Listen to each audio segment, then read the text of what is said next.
Okay, imagine this. You step into, like, a time machine, and bam, you're right in the middle of it.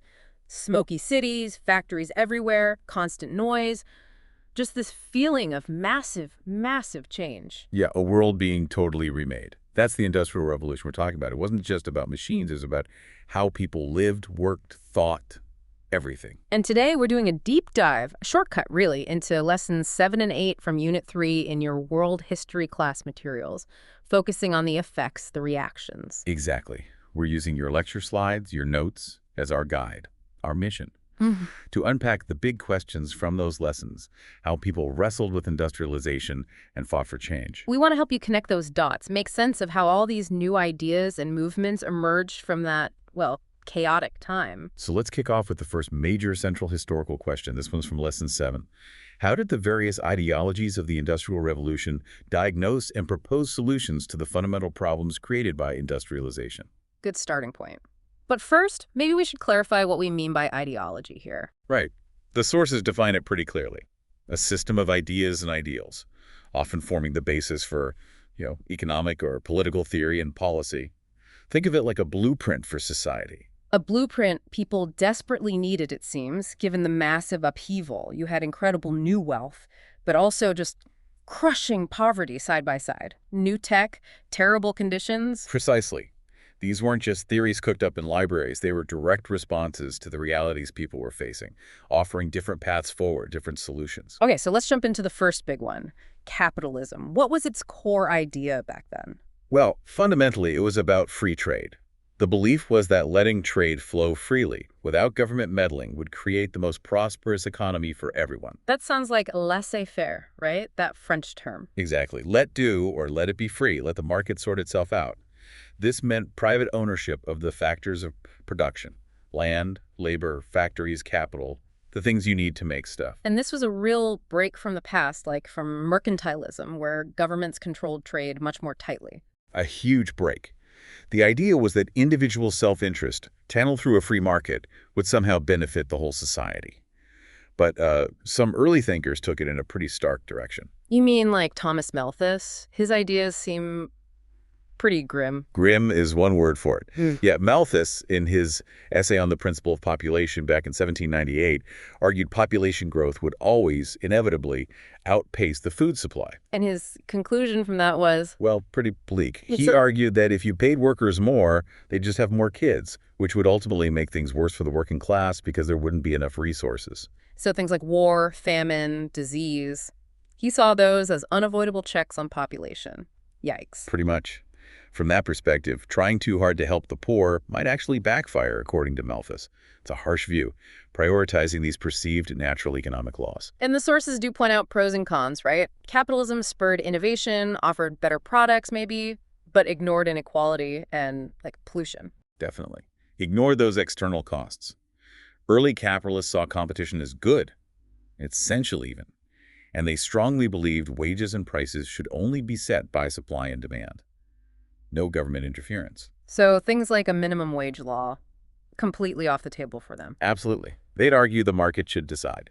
If wages are too low, workers won't take the jobs, and owners will have to pay more. That was the theory. Overall, they saw industrialization, despite its problems, as a net positive because of the progress it drove. Okay, so that's one end of the spectrum. What about the people who looked at all this and saw not progress, but just injustice? That brings us to communism, right? Yes, a completely different diagnosis and a far more radical solution. Communism aimed for a centrally planned economy. The goal was efficiency, yes, but also, fundamentally, equality. And that meant getting rid of the free market entirely. So who owns the factories and land and stuff in this system? The idea was everyone, the collective. Or, in practice, the state acting for the collective. Things were valued based on their usefulness to people, not profit. Yeah. And a central plan would decide how resources were used. And the guiding principle, I think the sources mention. From each according to his ability to each according to his need. That's the classic formulation. It prioritizes collective good over individual gain. So the pros mentioned are that central planning could be efficient, and it aims for equality. But the cons, individual self-interest takes a backseat, and you lose the free market. Right.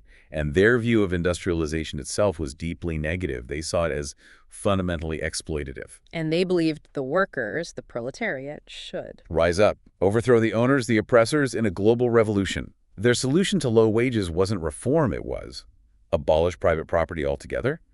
They saw it as the root cause of all conflict. Okay, radical indeed. Now, there's also socialism, which sounds like it occupied some middle ground. You could say that. Socialists definitely saw the problems of the Industrial Revolution. The greed, the poverty, they saw it as unstable. But crucially, they generally aimed for reform, not revolution like the communists. So what was their core belief about fixing things? Government intervention. They believed the government had a duty to step in and actively improve people's lives to offset the negative effects of industrialism. And ownership. Yeah. Still public, like communism. Sort of. Factors of production owned by the public, yes, often meaning the government, but operating for the welfare of all. And the principle was a bit different.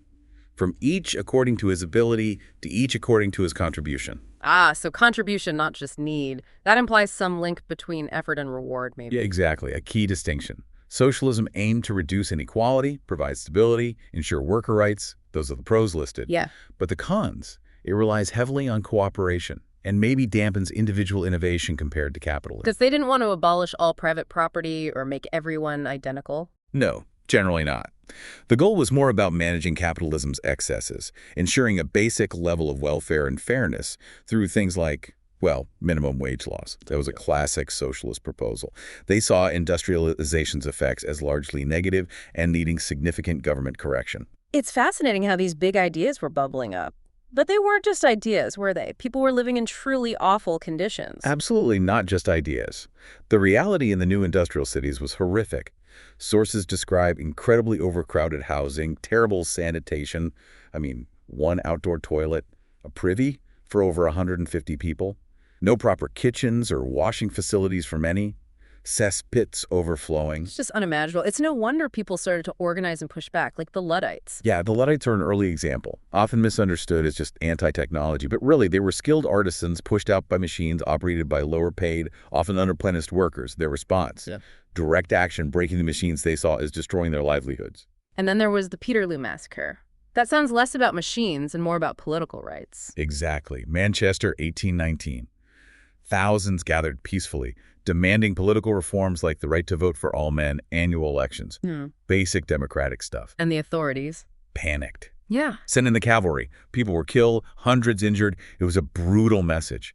The establishment was terrified of working-class political power and willing to use violence to suppress it. But the push for political voice didn't stop. What about the Chartists? Right. The Chartist movement was huge. A massive organized working-class campaign focused squarely on political reform in Britain. They had their famous People's Charter with 6 key demands. Like votes for all men, secret ballots, no property requirements to be an MP.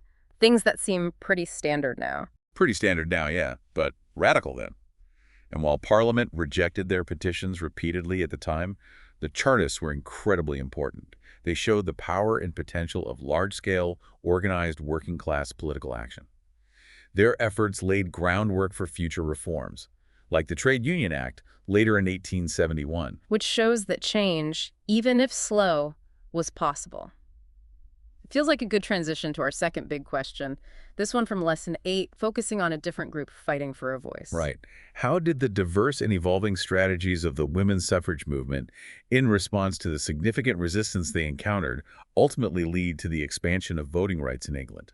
And the resistance they faced was intense. What were some of the main arguments against women voting? Oh, there were several classics detailed in the sources. One big one was the physical force argument. Women couldn't serve in the military, couldn't physically defend the nation or enforce laws. Therefore, they shouldn't have a say in making them, especially regarding war. How did suffrage supporters push back against that? Pretty effectively, actually. They pointed out, first, that many men who did the actual fighting couldn't vote either because they didn't own property. And conversely, the MPs making the decisions about war rarely fought themselves. Good point. Plus, they argued women absolutely bore the consequences of war, losing husbands, sons, paying taxes to fund it. Their stake was just as real. What other arguments did they face? Another common one was that politics was simply outside the woman's sphere. that parliamentary issues were inherently a man's concern, implying women weren't suited, maybe intellectually or emotionally, for political life. The old domestic sphere argument. Exactly. But supporters turned that around. They argued that many issues Parliament dealt with, education, child welfare, food safety, sanitation, taxes on household goods, were absolutely central to women's lives and the domestic sphere. So they were saying, we have expertise here. Precisely. The slogan, "Let the women help," captured it well. They argued women's perspectives weren't just valid, they were needed for good government. Okay, so facing these arguments, how did the movement actually operate? There were different groups, right? Suffragists and suffragettes. Yes, two main strands, though it was more complex than just two groups. First, you had the suffragists, the NUWSS, led by Millicent Fawcett. Their approach was strictly peaceful and constitutional. So lobbying, petitions, public meetings, working within the system. Exactly. Argument and education was their motto. They focused on persuading the public and politicians through logical arguments and demonstrating responsible citizenship. Their membership tended to be more middle and upper class, initially focused on getting the vote for property-owning women. And they were a significant force. Oh, definitely. By 1914, they had something like 54,000 members.